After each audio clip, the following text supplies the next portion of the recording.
You're there, naked, sitting in front of yourself, and you're going, okay, well, how can I be with myself and be okay?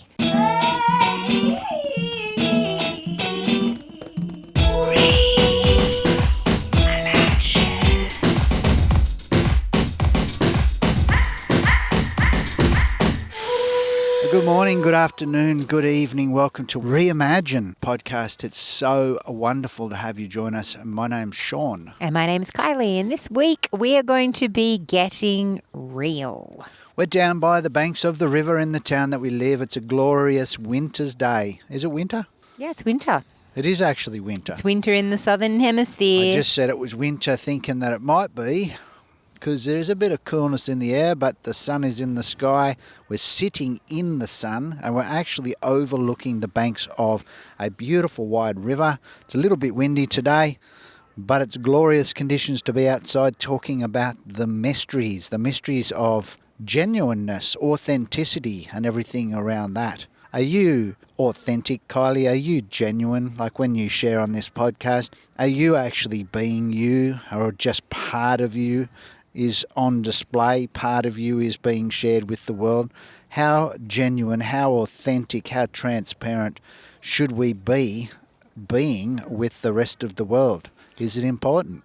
I think I'm really challenged by this because I realise that the things that I'm listening to, the different podcasts that we listen to, the different conversations that we have, the things that impact me the most are the places where the people are the most real and where authenticity is just, it's that undeniable heart space where people are speaking from their heart, where they're laying everything bare. And I think that does challenge me. Like, am I being real enough? Like, are we being real enough with you as we're journeying into spaces about how we walk together as humanity and how we walk as couples and how we walk, in community? Like, are we being real with each other enough? Yeah, is this podcast, like fiction? Is it like just a show? Are we just pretending to be someone else other than what we are? And if so, why don't you just listen to a podcast that's just like a book, a fictional book that's been written? Or actually, are you tuned into this podcast because you want to hear how people actually function in the same world that you're living in?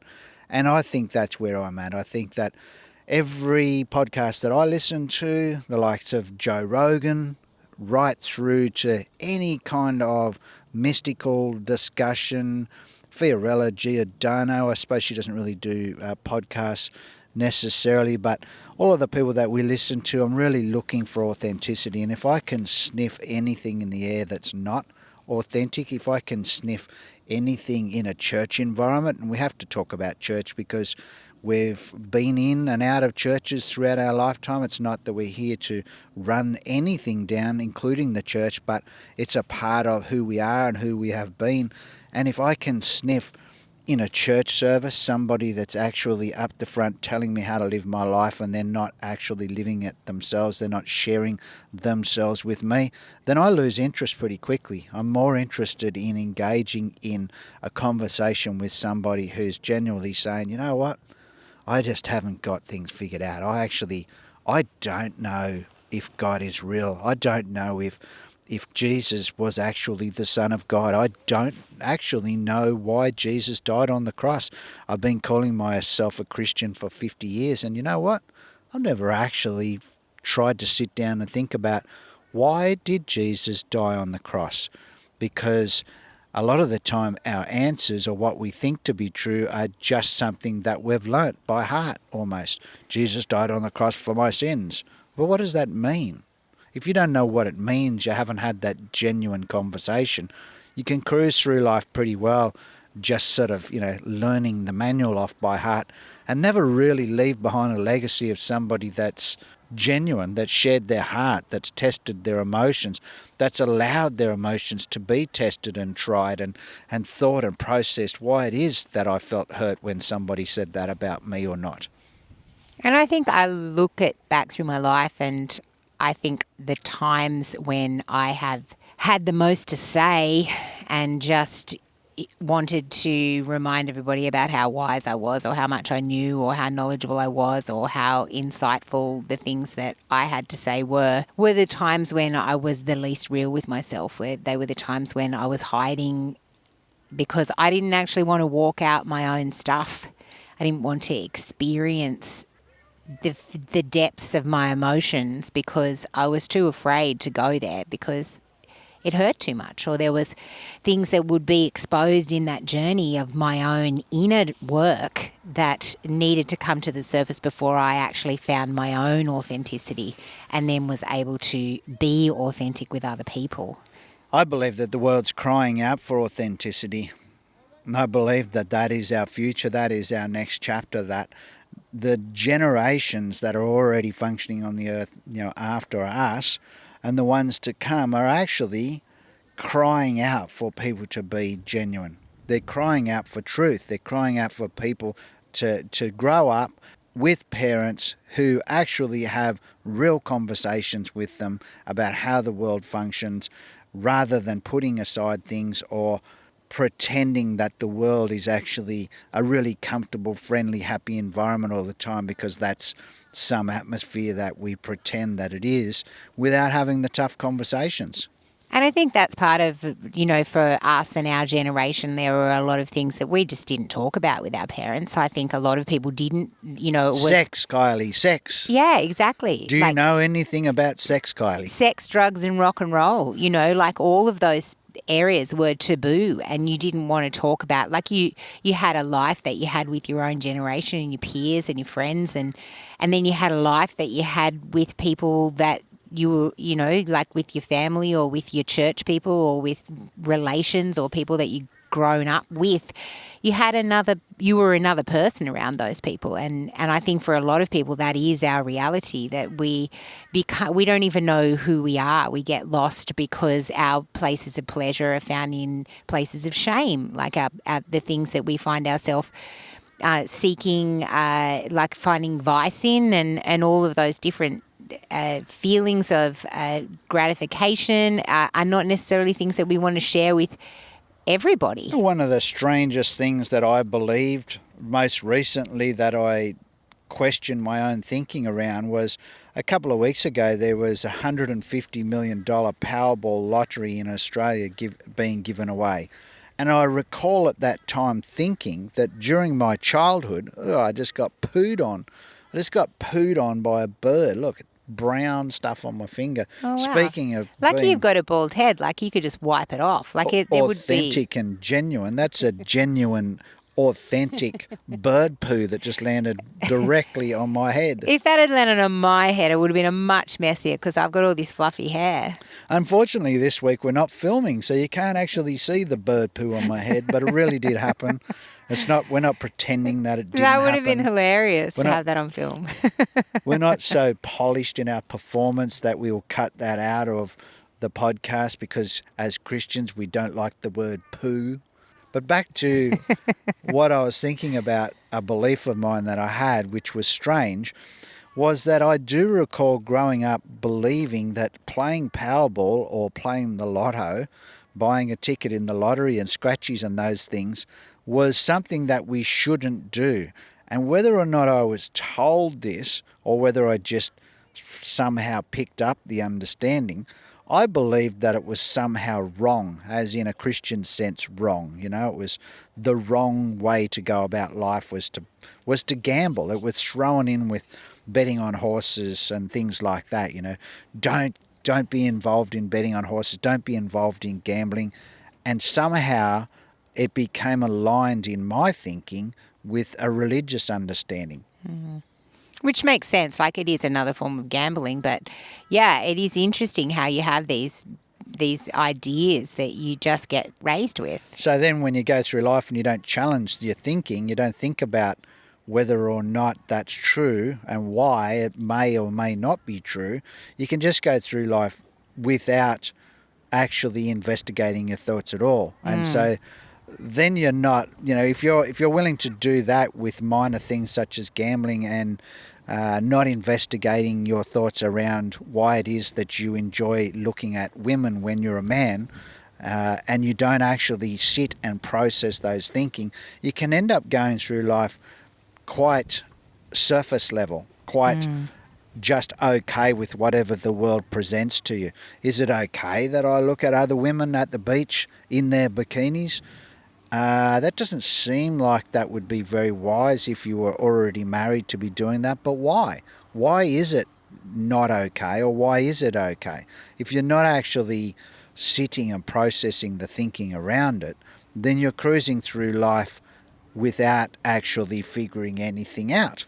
And then when you go to tell your children whether or not that's right or wrong, you don't have reasoning for explaining it either. Exactly. It's like that ad that was playing for a really long time where the little girl asks her dad about the Great Wall of China, and he says it's to keep the rabbits out. It's one of those things that often we're living in so many different areas of our life out of the revelation of others that we have grown up with, information that we've been given. And I think this journey of authenticity is going within ourselves and finding out why we react to certain situations in the way that we do. What are our trigger points? Why are we emotional here and we're completely disconnected over there? And it's doing that research for ourselves into the intricacies of our own lives that bring us into a place where we can share from a place of truth, even if it becomes our own truth. It's not a secondhand revelation. It's not something that we were just told by somebody who it was influential in our life, but it was actually something we'd explored and experienced. And it's something that has become a piece of who we are. And I think that's where we start to land when we're moving into this place of authenticity. It's this space of experiential relationship with one another, with ourselves, and with our Creator that can bring us into this place where not only we start operating out of a place of realness and authenticity, but we actually recognize it everywhere we go. We start to be able to hear the language of the heart more than we can hear the language of the mind. And sometimes we actually are just in the language of the mouth, which is even like the frequency of that mouth language is it's just noise, isn't it? Like it's just like, wow, wow, wow, wow. Pornography, Kylie. Yes. Then how about we have a conversation, a genuine conversation about something that we're trying to figure out whether it should be in our life or not, rather than just glossing over the topics of lottery and things like that and sort of not getting into any depth. Let's have a conversation about pornography. In my thinking, when I was growing up, I think that I realised that pornography wasn't for adults. It used to come in magazines, in the newsagent, it used to be wrapped in plastic. You had to buy it over the age of 18 to actually open up a magazine and look at it. So I think I always felt like it was something that I shouldn't be looking at. I never, of course, when I was younger, really thought about why that was. It's just like, that's in plastic, that's for 18 plus, that's not for me, so I have to at least wait until I'm 18.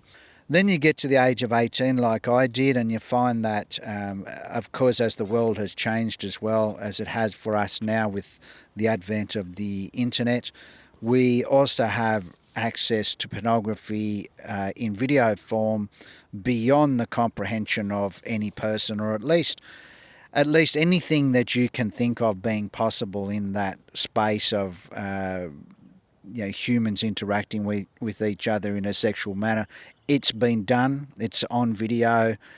Things beyond what you believe have been experimented with are actually on video. It doesn't matter what you want to look up, what your kink is, what you enjoy looking at when it comes to that kind of thing. It's there. It's out there for the whole world. So my experience moving through my adulthood into time after we got married when we were 21. I was 21 and you were 19, and pornography was very much a part of my life at that time. And I've gone through the last 30 years of coming out the other side of actually not being a consumer of pornography, but I recently had a text message conversation with a friend of ours regarding this topic. And it's interesting when you go, okay, so I've gone from growing up thinking that it's no good for me, to just consuming it as it's produced in any form that you can get it, to then deciding that it's not good for you and not actually seeing it or consuming it at all, and still maybe not fully comprehending why or why not. Yeah, it's an interesting topic because I know it's just a topic that people just didn't talk about for a long time because, like you say, it was just a subject that you stayed away from, and if you did engage with that, you certainly didn't talk about it. It's a topic that you stay away from, but you're not necessarily staying away from it in your actual existence, though, in your real life. No, that's right. You're staying away from it looking at it, you're in on conversation. your computer looking at it, you're buying magazines, you're involved in talking about it. So you're not really, unless you're in a part of the world where, strangely enough, it just doesn't exist, and I haven't found a part of the world that doesn't. You know what it is. You know that it's around. You know that it's there. Have you thought about why it is that you should look at it or not? Like Kylie, do you yourself have an opposition in your thinking to me looking at pornography? I think it comes back to the place where I was just about to go, where I think when you go through that process of bringing things into the light in your own life and being real with what is happening. You think about Netflix now, Netflix and Stan and most of these places that produce in-house movie, you're looking at a lot of stuff that basically is just soft porn these days, just in normal movies and storytelling and what is soft porn? Well, soft porn would be like you're getting to see people having sex on screen and everything, but it's not vivid. You're not seeing all their body parts. No, you're not seeing every little piece of it like you would in a lot of porn. But I guess the reason why we're dancing around the subject a tiny little bit too, just for you listening to us, is that we're also aware that these podcasts are played in the cars of people sort of our age, and there might be children in the cars as well. So although we do want to address it and talk about this topic, we also have to be aware that there are very young people who also listen to the podcast, and they don't necessarily need us to introduce all of these topics to them. So as we continue on, please just know that we will be continuing to talk about pornography for a little while, and if it's very uncomfortable for you to listen because of who's around you, just please turn off for a little while.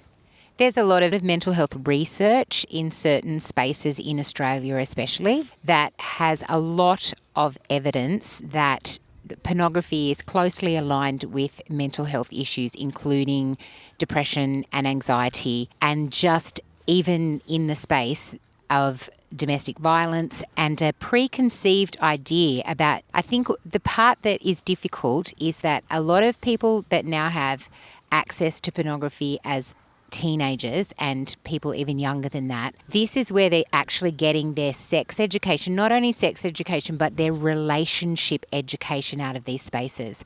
And what people are actually witnessing in a lot of these different films is violence against women, violence against people. It's extreme examples of things that actually are not necessarily acceptable in or even healthy in normal relationships. Yeah, okay, that's all very fine, to be using research that's been done by other people, but getting back to the transparency of our conversation and wanting to be so, I asked a question about whether or not you thought it would be okay for me to consume pornography as a person that's married to you. Yes or no? Well, from our why?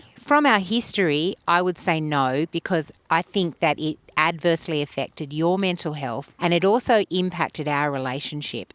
From what your expectations were of me when you were consuming that kind of material.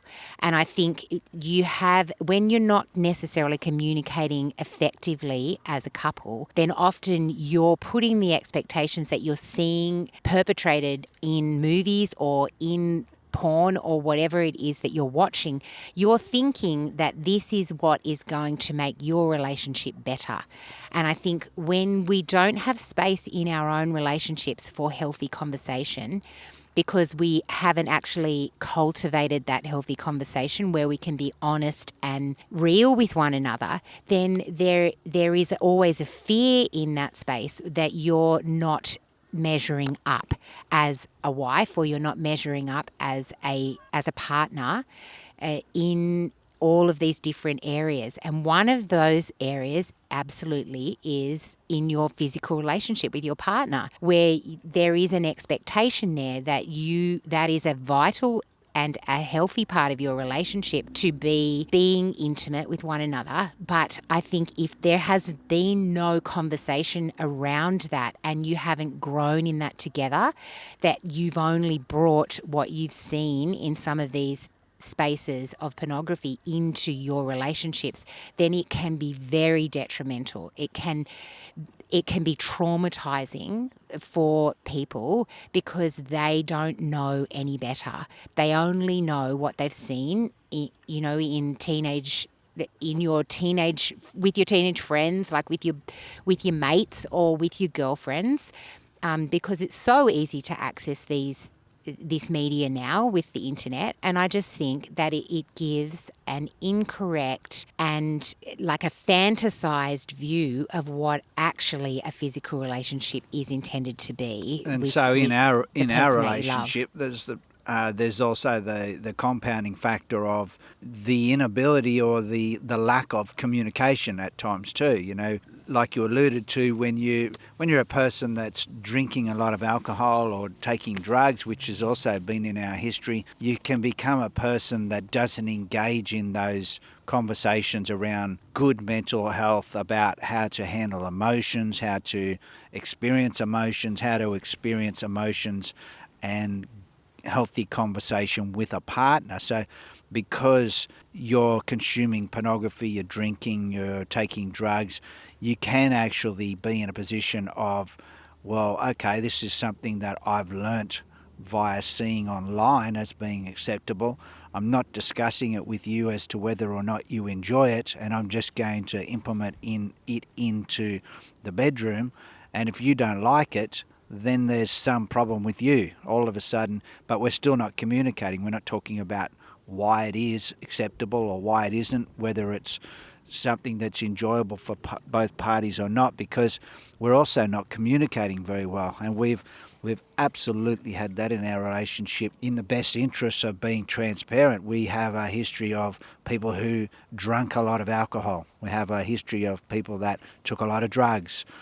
And because of those being in our lives at the same time as just pursuing a regular existence, we weren't ever really experiencing conversation that brought about emotional exchange either, apart from just being angry at each other. Absolutely. And that comes back to this discussion about authenticity, is that until you actually go within yourself, some people say do the work, you find that place of peace within you. You understand your inner workings and why you have trouble processing your emotions. Like, until you lay down all of those vices that have got you to where you are, and you become that bare person. You're there naked, sitting in front of yourself, and you're going, okay, well, how can I be with myself and be okay? And I think that was where we started our journey, that not only helped us to get to a place where we no longer needed all of these other things, because we are wired for pleasure. And I think that's always that piece that comes into the middle. We talk about a lot in the Mystic, where we're created for pleasure, the pleasure of God and the pleasure of us. Like, we're supposed to be living in this place of joy and drunkenness and wonder and bliss. And how do we find that when part of that is also our physical journey of our body feeling pleasure, and we're coming into these spaces that, how do we find that from that place of authenticity? And I think for me, a lot of that came out of journeying my inner journey with myself, where I could come to that place where I could see myself and feel like I didn't have to feel my pleasure only when I was really, really drunk, or when I was really, really high, or when I was okay, I was drunk enough or high enough to be able to do whatever it was that we thought people should be doing in the bedroom, because that's what they do on the movies, or that's what they do in porn or whatever. And I think that's hard. That's hard to find yourself, to let yourself go on that journey. So we've broached the subject of pornography and the effect that it has on a relationship, but I still feel like that really can be boiled down to, an emotional type effect or a mental type effect. Is there a spiritual layer to this? Absolutely. Well, let's talk about that. Like, how does pornography affect you spiritually when it's a physical act? Well, I feel like when you're going into that place to find that pleasure, I feel like there is a certain part of you that is disconnected from your spirituality, because it's almost like when we tracked the hardest in this space, when we were consuming the most drugs and drinking the most and watching porn and doing all of those kind of things, I was multiple people in that life. Like, I was a broken person. I was a party person. I was also a deeply spiritual person that craved a walk into the depths of my spirituality that I knew I could never have whilst ever I was running with a foot on both sides of the road. I just had a life of keeping up appearances and wanting to be, the person that turned you on the most, more than all of those girls that you used to see at the pub. I wanted to be this wildly spiritual person as well, because I'd always had a spiritual part of me that was alive. Like, I'd never actually ever not known God. So whilst I was journeying out all of this difficulty, I was also a Christian. Like, I was also a person who, for me, my brokenness of drug addiction and dealing with pornography and going through these kind of situations where you're finding yourself, who am I? Who am I? I'm so broken, yet I love God, was that journey of realizing He does never leave us. But also, it's also the journey of being so real with yourself that you can actually be a person going to church and having one face to these people, and then being a person at home who is a completely different person.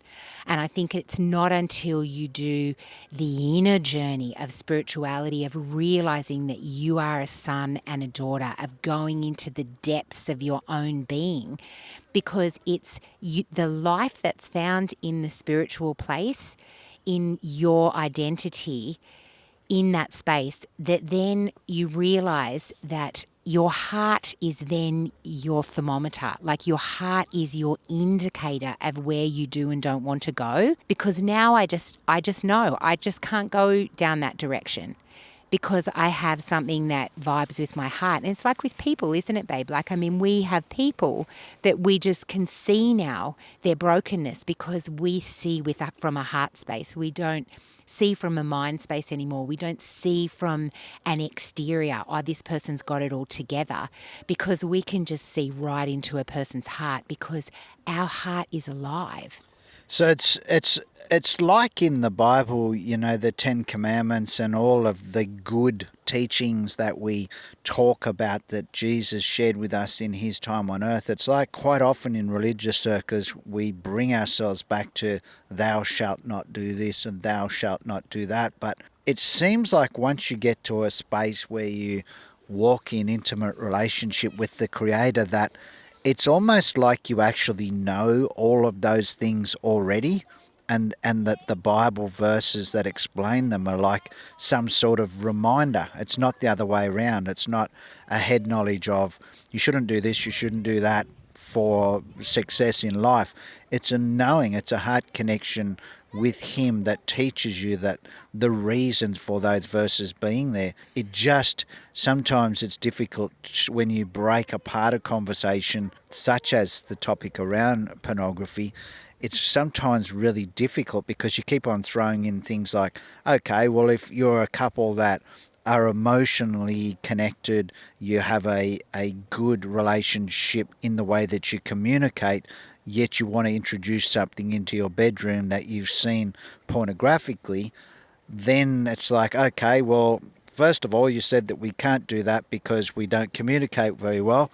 But now that we do communicate well, then what's the opposition to that now? It's like every path you walk down, there's another obstacle to overcome. There's another thought to process about whether it's okay or not. Is it okay for me to have a photograph of my wife with not much clothing on or any on in my wallet. Is that pornography? You see, it's so And if hard, that's isn't it? okay, because I wouldn't think there's anything wrong with that. then it seems to become an issue if somebody else was to see that, particularly if I was to share that with someone else. That would be different.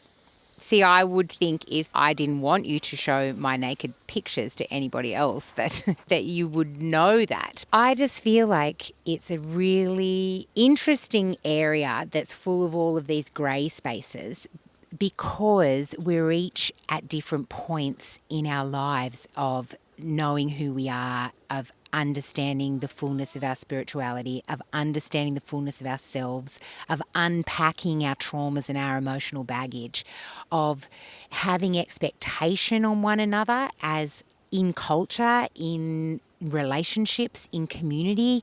Like wherever we create community and then we create rules to govern community to try and endeavour to keep one another safe, I think often in that space, that's where we lose authenticity because all of a sudden what those rules do is actually not necessarily mean that everybody is keeping the rules. What it does is it cultivates keeping secrets. And this is where you get the likes of religious cults popping up, people that are actually controlling the message to the followers and not allowing the outside world to see what's going on inside the world. When we're not actually authentically sharing our existence with other people, there's no ability for anybody to speak into it or to question or converse over whether it's a good idea or not. So it's like in church environments where all of a sudden you realise that the pastor who's been preaching to your face for the last 10 years has actually been sleeping with the worship leader in his spare time. It's like if we were just open to conversation and open to being transparent with anybody, it doesn't have to be with everybody, but if we could just actually share our life genuinely with somebody, these things are far less likely to occur, and the hurt and the trauma that comes from events like these. I just quite often am blown away when you listen to a podcast and you listen to a person who's spent 20 years in jail who has actually then gone through therapy or gone back to a time in their life where they realised that things went wrong, and it can be from a single event that has not been spoken about. It can be from somebody actually being sexually interfered with on one occasion in their childhood, not having the ability to be transparent and share it with their family because these things are not things that we speak of. And then the impact, the negative impact an occurrence like that can have on somebody's life is astronomical. And then, of course, it's generational if it's not dealt with, if it's not worked through, if it's not like, okay, I can pinpoint a time in my life when something horrible happened to me. I don't want to deal with it. I don't want to talk about it. I don't want to process it. But it's almost like without fail, if you actually do process it, if you do talk about it, if you do get into a healthy place of admitting that an event has occurred and get on the other side of how it's affected you, that everything snowballs in a better way for you. Yeah, I agree. And I think a lot of it too is actually taking responsibility. It's coming out from that place of victimhood. And that's really hard to do when we've experienced traumas, especially. But how can you take responsibility for being sexually abused when you're a child? I know, exactly. Well, how can you? I think you take responsibility for everything that has happened as a consequence of that, because there's a place where you have to So find you're not taking a piece of responsibility peace. for the action of another person upon you. You're taking responsibility in the way that you are the person that's going to have to affect some sort of change in your life because of that event. Yeah. It is completely up to you. Yeah. That's the responsibility you're talking about. Yeah, that's right. Yeah. I think because each one of us is powerful, in that space to be able to find our place of healing. And it's not easy to work through things. It's not easy to even realise that there is stuff there for a lot of us. And you don't even need to necessarily know the events to know that things have occurred in our life and in our bloodlines and to us, especially as children, that have like a build-up of trauma within ourselves. And each different personality type walks out and deals with those things completely differently, because even to this very day, we are still as a couple unpacking the way that we process information, the way that our personality types react and decide which part of a conversation that they're going to hold on to, where we decide in our own minds that different words are accentuated or not, which completely transforms the way that we process what somebody is saying to us. And I think that all of those things feed back into that place of what we have each as individuals experienced during our lives. And a lot of that, like we watched two different movies last night, which was crazy. We don't like watch heaps of movies, but we did Yes, we do. a movie Kylie, marathon what are you last pretending night. like we're just lying around studying religious texts or something? We watch No, TV all the time. Like we don't often do two movies in a row is what I'm saying. And anyway, that's not the point of the conversation. Oh, right. It's not because it's like a religious issue that we're watching No. movies all the time. No. Anyway, the first... And there you go. There's a perfect example of the way that we communicate with each other. I'm quite literal. I like things to be black and white, even though I understand there is actually colours and greys as well.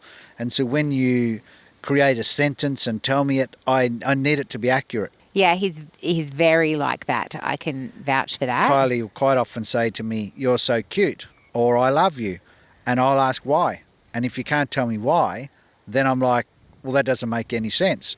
I need you to tell me why. Yes, your brain functions very differently like that. And I think that is part of nurturing and building communication as well, in the different ways that we have expectations from one another in our relationships. You know, what that looks like when one person is not a black and white person and, the other person is more flowery. And like I have a much more flowery, poetic language and way of seeing the world. And Sean has a very black and white way. But I'm also learning to change. And I think that's part of this existence on Earth, is the acceptance that you're not actually, I hate to say it, the perfect example of who you could be in the future right now. You're absolutely who you're intended to be right now. But there is always change in opportunity for you. So when I say, I need to know why it is you told me that you love me, give me an example, I'm getting better at not having to have the examples, because I'm learning that it's okay. And as if it isn't okay to be told that you're loved without an example. But I'm changing, I'm growing, I'm learning that, wow, what an amazing position it is to be in, where you get told by your wife that you're beautiful or that I love you, and not being so immature that I need you to list the reasons so that I know whether or not you're telling the truth. Is it because my feet are cute? Is it because I have a big nose? Is it my moustache? That, I don't actually need to know. I can just trust that you love me because you say that you do. Yeah, we've learnt too that I always see multiple views in everything. It's part of like my wiring, and it's also part of being a peacemaker. I don't like confrontation or anything like that. I like to be able to understand the situation from all sides. But in our conversations, when you're presenting something to me, like a scenario that somebody might be going through, if I see it from their side, you will see that as me not believing you or being against you. Like you're always against me. But yeah, if I say to you, gee, I wish our children would mow the lawn, you will instantly come up with reasons as to why they may not be mowing the lawn in their defense as a loving mum. And I quite often see that as, you're attacking me. You disagree with me all of the time. You don't want to raise your children the same way that I want to raise them. The shortcomings that I think they have are all your fault. It can expand upon there just from a simple statement. Yeah, exactly. And I think the more that, not even necessarily that we change, but sometimes the change that we need to make is our ability to understand people that are not like us. And that is the place where we have found growth, is that our ability to communicate with one another is not necessarily me going, finally, you're now seeing things the same as me, but it's actually me realizing, actually, now I understand how you're seeing it. I can communicate with you in a way that makes more sense to you, rather than, so instead of me just going, I just do love you, it's every now and then I need to be able to articulate why it is, just so that it can make a little bit more sense to you. And in the same vein of, we need to try and see things from other people's perspectives that are in our life to be able to be okay with how they see things. I don't know how it's possible, or how it was possible for me, and I guess it wasn't, because I wasn't leading a very healthy existence in any way. I was going to say, I don't see how it's possible to lead an existence without the intimate relationship with the creator of the world with you, because I quite often find myself in times of difficulty not being able to find answers from you, or from a podcast, or from a book, or from any other place that you go looking for answers.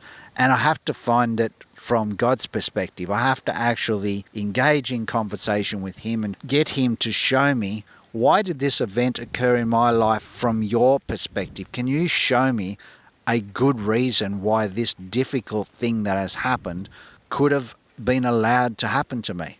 Yeah, exactly. And that's the beauty of walking it out, of the experiential journey into the mystery that is our creator. It's that place where we become illuminated to who we really are and the depths within which we can function, because it's a heart space. Like, it goes beyond the knowledge of, and it comes into the reality of, the activation of. It comes into that place where our guard is down. It comes into that place where we don't have to receive from that one wise person in our life, that we now are just filtering everything through their understanding, that we have these places. Like, I have my favorite people that I spend time, wow, I love how they see that. I love that definition of this word. I love that person's, what is it called when they're, commentary, like that person's commentary on this topic. But when it comes back down to it, what does that mean to me from an experience? Like, how does that look in my life when it's actually lived out?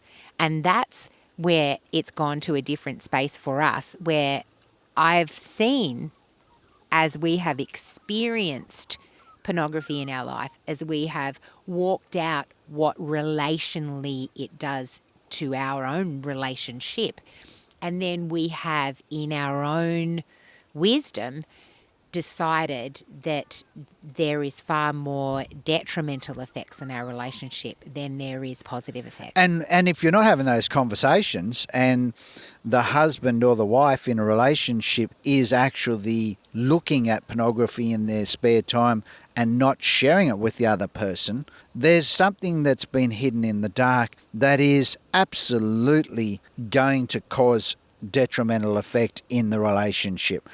It's not until you actually are able to share with each other and be transparent and open in every manner that you can actually decide and discuss which is the healthy option to take.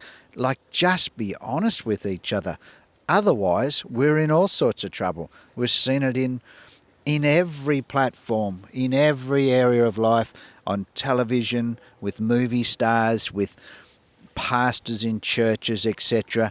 We've seen the devastating effect of things that are hidden for a time when they come to light. Whereas if things are just actually in the light all of the time, even just between a couple, it's just so far less likely to be detrimental in the future. Yeah, exactly. Because everything needs to come into the light for us to become the fullness of light. And I think that, for some people, that's a very public exposure. For others, it's just being exposed to one another if it's a relationship. It's exposing ourselves to ourselves. It's actually getting real with who we are, because we can actually just hide from ourselves as well, where we're not actually ever really being truthful with ourselves. We're actually believing the lies that we've created around ourselves that tell us that we're okay, that tell us that we're something that we're actually not. We're not living in the fullness of life and life in abundance because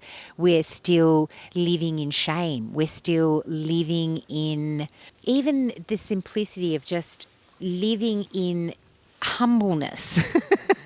Humility, Kylie. Humility, like living in humility, living in these places where we're being a persona, and I think that one of those places False humility. False humility, and even social media is really one of those things, like, because I'm like pretty much just a moment poster or a happy person poster on a lot of our social media platforms.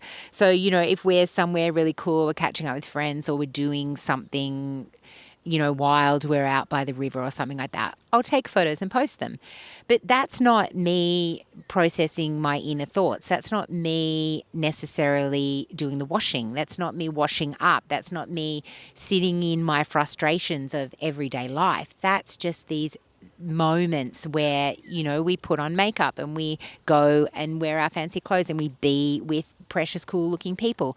These are only pieces of each other's lives that we're actually getting to see. And we can even buy into the fact that that is the appearance that we're trying to keep up is actually one that we've created for ourselves, which is crazy, because sometimes I doubt and then doubt and then doubt again that I even need to be posting this. Oh, does that keep the theme? Is that the vibe that I'm after? Like, and all those kind of things, which is just craziness. The theme and the vibe is you. Exactly. The theme and the vibe is me. Exactly. The person that you want to have coffee with tomorrow morning down the street is me. Yeah. Like, actually me. Yeah. The real me. The fullness of me with the dramas or not. And I think sometimes we also don't want to talk about the difficulties of our existence because we don't want to be whingers. No. We don't want to bring the mood down. We don't want to be those people that others don't want to hang around because all we ever do is complain about, how difficult our life is for all of the reasons that it is. And so then we find ourselves also hiding the dramas that we have because we don't want to destroy the vibe. Yeah. So I think, we're sharing this today. We're wanting to have a real, authentic conversation about what it is to be real, to get real with yourself, to get real with your partner and with your community, whoever it is that you hang out with. What is too real? How much is too much to share? Like, because for a long time I feel like I don't think that I should be showing anybody that photo of you. No. Which I actually don't have, unfortunately.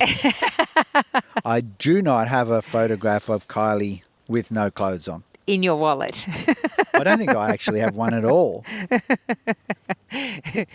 You probably have had in the past, but it may be on old phones that are destroyed now. Yeah, or in the olden days where you would actually have to take your film to the chemist to get it developed, and the man there would develop those photos and give it back to you with a little grin on his face and make a copy for himself. Yeah. Maybe there's people in the town that we grew up in who have photos of you in your bikini because those photos are probably around. Yeah, who knows? I don't know. I try not to think about that. And I don't even care anymore, I think I've got to the stage where I'm not living in fear. There's so many things that happen to people now, like people's whole lives are wrecked, and some people feel like they can't even live anymore because of the threat of naked pictures of them coming out or Oh, some look, horrible thing that the reality happens. is too, Kylie, there's all the social media platforms in the world that Exactly. we already use. There's ones we don't even know about. Yeah. There's like Snapchat and WeChat and all these things that we don't actually use, but we're aware of them. And there's photographs of people's body parts floating all around the world and Yeah. in the cloud for all to see. It's not like it's a hidden thing anymore. No. It's not like we can't talk about the fact that somebody's shoved a phone down their pants and sent a photo to someone on the other side of the world. These things are happening right now. These things are probably happening during this podcast thousands of times. There's photographs of people's body parts flying all around the world. It's out there for all to see. Once it's out there forever. And if we don't talk about it, if we don't talk about the fact that one of your children has sent a photo of down their pants to another person and is living in the shame of that. If we don't talk about it, we don't bring it to the light and make it a comfortable conversation or a conversation that can be had, that can be enormously detrimental for a young person as well. These things are happening right now. Absolutely. And I think one of the determining factors in a lot of those spaces is shame. And shame is not something that is intended for us. We're not meant to be living in shame. We're not meant to living under shame. And I think when we bring things into the light and we can come to some kind of a space of understanding ourselves and why we might be engaging in something or not. And for a lot of people, these things happen just because of a desire to be seen, a desire to be loved, a desire to just be a part of something. And that's really, really hard when people are preying on vulnerable hearts. And I think that's the part about coming into the fullness of who we've been created to be, being activated in the fullness of our spirituality and walking with our kids and with our peers and with our friends and with our communities in this space, because it's not until we're illuminated to our heart connections that we can fully discern and walk with wisdom in these spaces, that we can fully understand why we make the choices that we make, and that we can help one another in those spaces, that we can see that it actually doesn't matter. That those things come and go, and the thing that is everlasting is that spiritual aspect of it ourselves. It's that piece of us that comes alive in community with our Creator, in communion with our Creator, in oneness with one another, in that space of healthy, vibrant fullness of life. He/she is always there. Absolutely. And when I say he/she, I just get an immediate like, oh, Sean, you shouldn't have said that. Like, the pastor at this church won't like that, or that's not how you were brought up to talk about God being possibly a woman. But I just think that the experience of how you live with the creator of the universe is so different and unique for every person that there's almost nothing that I can rule out in that space. We get to reimagine. We get to do it again and again and again. I just read this extract from John 1. All things that exist were birthed in him. His breath filled all things with living, breathing light. Light that thrives in the depths of darkness, blazing through murky bottoms. It cannot and will not be quenched. There's something really powerful about the light. And I think that when we allow ourselves to come into the fullness of our brokenness, and then within that place, we reconcile with the fullness of who we've always been in him, then the light can begin to shine. And it can't shine out of a sealed vessel that's all sealed up and trying to look pretty on the outside. It actually shines through the cracks and spaces that are created within the brokenness to then be the fullness of who we've always been. So brokenness is not a bad thing. Brokenness is actually part of our journey into the transfigured light. There's sometimes when I think about this podcast that we produce for other people where I want it to be a teaching, something that's helpful for people, where it's like I've got to prepare something that's kind of like motivational or helpful for your existence right now. And in that space of trying to be productive and helpful to people, I can sometimes find myself not actually sharing what's going on with me right now because I want it to be of value to you.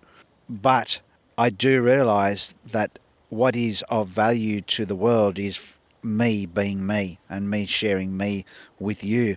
And what's valuable for me in this world that we're in right now is that you share you with the rest of the world as well.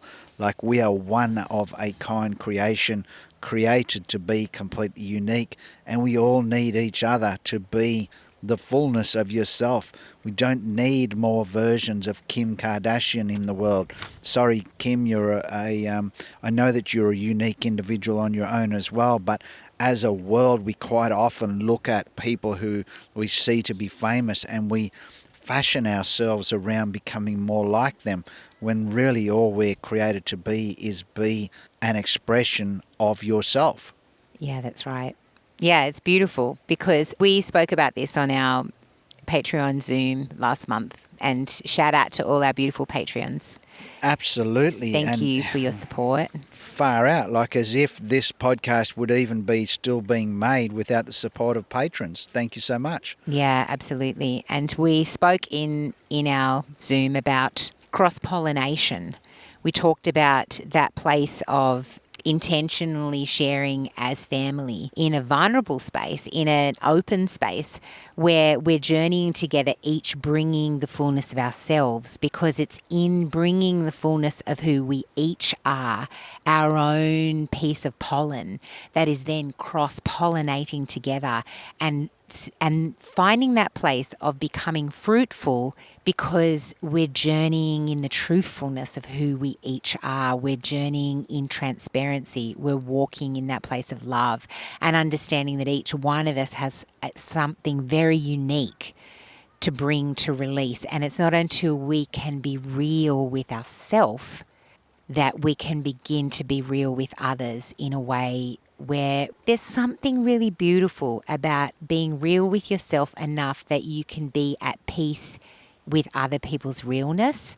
And sometimes other people's realness, they're not at the place where they're able to see that in a way that often we can see that from the outside before other people can see it. And I think sometimes there's wisdom in walking out your own space and just loving people where they're at, not having to change them, not having to shake them up, not having to have any answers or be the one that's right, but just to love people where they're at.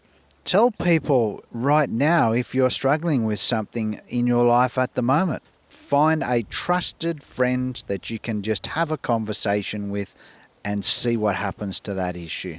Yeah, absolutely. Just, bringing things into the light is a really powerful thing because whilst ever, and, light, like it says in that verse, there is light in the darkness too. We only need to turn it on. There's lots of people in the world, Kylie, that don't have partners, that don't have trusted friends. Yeah. So what do? What do they do?